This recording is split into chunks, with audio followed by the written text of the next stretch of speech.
here with the amazing Gloria Estefan, and joining us now is her daughter, Emily, and her niece, Lily. Hi, you guys. Hi.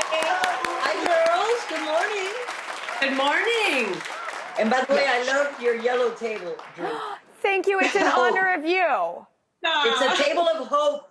Hope. Yellow is a hopeful color, right, Lily? And that's what, with this show, we want people to feel like they're a part of our family and have us come into their family, because we want more connection beyond the one that we've already made through our careers. I'm so interested in how you parent and what the relationship is like, you know, with that journey. And then also what your, you know, like Emily, what your journey is, because I have to check my own ego all the time as a parent and realize that I'm on my children's journey. And so there's just so many dynamics that go on within, you know, a couple females in a family. I'm just dying for the show. I think it's unique because I have to be honest, and we talk about this on the show as well. We're a very privileged family. You know, my family sacrificed a lot. My grandma's PhD was ripped in front of her face in Cuba. Lily didn't speak English, so she did the entire syllabus for her school here in one day, thinking that it was one assignment, and she did the whole syllabus.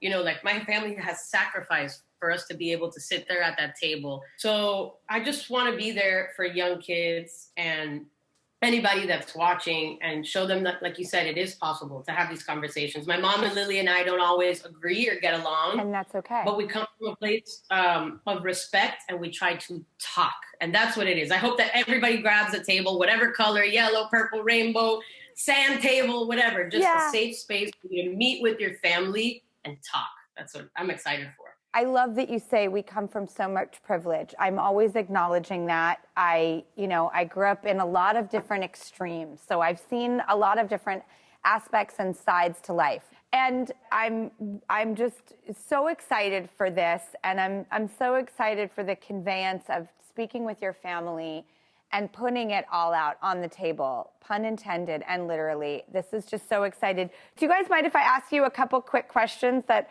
I think came up on the show, which I'm so excited about? What age should kids be allowed to date? Oh my God. Should be allowed? Oh my. I confess I went on my son's first date. I love this. With him. He was in 5th grade. And he wanted to ask an older girl to the movies.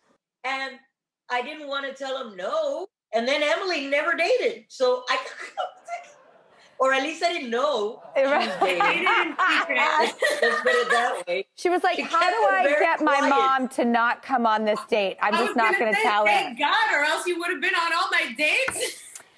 Okay, I have a boy and a Lorencito is 21, Lina is 18 now, but they dated when they were, I want to say 15. Is that the right age? I want to say 15. Yeah, I definitely feel like I want to greet my daughter's first date with an NDA, a chastity belt, and a numerous paraphernalia that is completely intimidating, and this person should know that I'm either accompanying them or if one wrong move happens. Lily, have you ever checked your partner's phone? No, but I should have. I've never ever checked my kid's phone or my ex-husband's phone, but I should have. No, you know what, though? I think that karma will come back on you for being a person of grace. And I remember I was, I think, 16. I was living with a boyfriend, and oh God, this is so embarrassing. He had a trunk, and he was like, this is my private trunk. And I, of course, waited one day for him to leave the house, and I opened the trunk, and I went through it, and I thought, this is the worst thing I've ever done. I will never do this to a human being again. When someone says, please respect my privacy, respect it. So I'm with you, Lily. I think... What was in the trunk? Yeah, no. A lot of pictures of an old girlfriend, actually. I was like, maybe you two should be together. Okay, this one's interesting because it's such a new. What age should kids be allowed to have a social media account? This is like untested, uncharted waters. That's a very good question, and I don't know if I know the answer or even have one. I think we're still trying to figure out where social media fits into the world.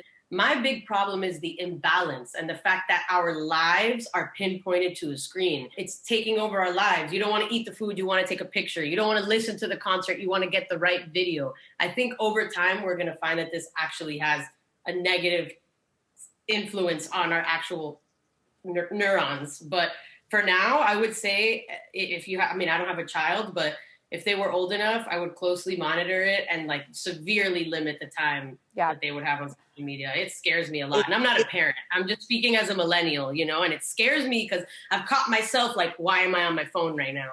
It's like scary. Emily, I love the way that you speak about how the balance, we need to be present and not just experiencing life through a portal. To stop, to be present, to make a table, literally or metaphorically, to slow down and discuss life and how we all conduct it and navigate it. I think what you're doing is important and it's necessary, and we are all going to be cheering you on and hanging on every word and watching every episode. And thank you so much for letting me have a seat at your table with your family today. I am Hopefully one day you can come to the real table. I would give anything. I didn't want to invite myself, but I would. I mean, are you kidding? I think you're going to be perfect. I think you can see how serious I am about this. I got my fingers crossed for a second season. Hopefully people will love what they see and they'll want more. So everybody, fingers crossed. We are here rooting you guys on because, like I said, this is necessary right now. And just thank you so much for letting me have a seat at this table today. Red Table Talk with the Estefans, episode 1 available now, and episode 2 will premiere tomorrow on Facebook. Watch the latest album, Brazil 305. I know that's the Miami area code. Oh, yeah. And thank you guys so much for being a part of the show. We love you, Drew. We love you guys so much.